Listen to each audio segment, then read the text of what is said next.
प्रधानमंत्री श्री नरेंद्र मोदी जी ने जिस समय भारत की सरकार का नेतृत्व संभाला था, तो सिर्फ सरकार बनाने के लिए नहीं, उन्होंने विचार बदलने के लिए सोच बदलने का कार्य किया।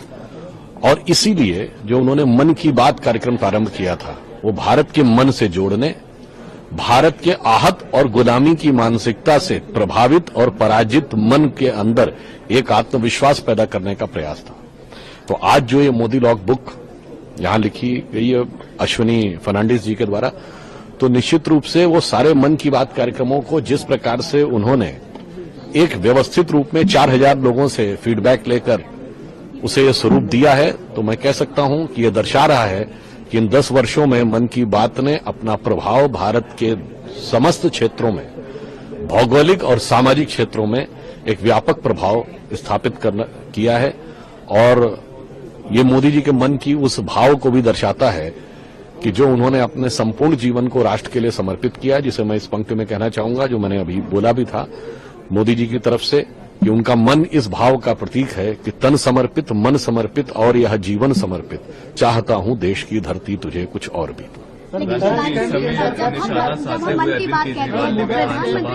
विधानसभा में निशाना साधते हुए अरविंद केजरीवाल ने प्रधानमंत्री उसको किस तरह से आप देखते हैं? सर, जब मन की बात की हम चर्चा करते हैं तो जितना जनता के लिए जितना पीएम के लिए जरूरी है मन की बात को जनता की समझना, उतना कितना जनता के लिए जरूरी है कि पीएम की मन की बात को समझे। देखिए, प्रधानमंत्री जी जिस विचार को मानते हैं उसमें भारत एक जमीन का टुकड़ा नहीं है, न व्यक्तियों का समूह है।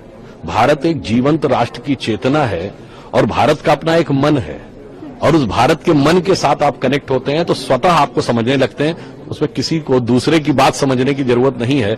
जिसे कहते हैं ना कि जब आप उसको समझते हैं तो अपने आप उसके साथ एकाकार हो जाते हैं। जैसे वो एक शेर है ना कि इस लफ्ज मोहब्बत का इतना ही फसाना है, सिमटे तो दिले आशिक, फैले तो जमाना है। तो अगर आप सबके साथ प्रेम करेंगे तो पूरा जमाने के साथ आप एकाकार। भारत की प्रेरणा लेकर के चलते हैं तो कितना जरूरी है भारत को इकट्ठा होकर के एक देखिए, गार्ड की तरह एकत्रित होना। प्रधानमंत्री जी ने यह बात स्पष्ट रूप से कही थी 15 अगस्त 2022 को कि अमृत काल में हमारे 5 संकल्प होंगे। उसमें से एक था विकसित भारत बनाना पहला, तो दूसरा क्या था कि गुलामी की मानसिकता के हर प्रभाव से अपने को मुक्त करना, तीसरा था कि अपनी सांस्कृतिक विरासत पर गर्व करना, और चौथा था कि इसके लिए सबको कर्तव्य करना, और पांचवा था वो कर्तव्य सामूहिक रूप से करना। तो जो आपने कहा वो बिल्कुल सही बात है कि जब तक विकसित भारत तब तक साकार नहीं हो सकता जब तक मनों में गुलामी भरी रहे और हमें अपने ऊपर आत्मविश्वास न हो।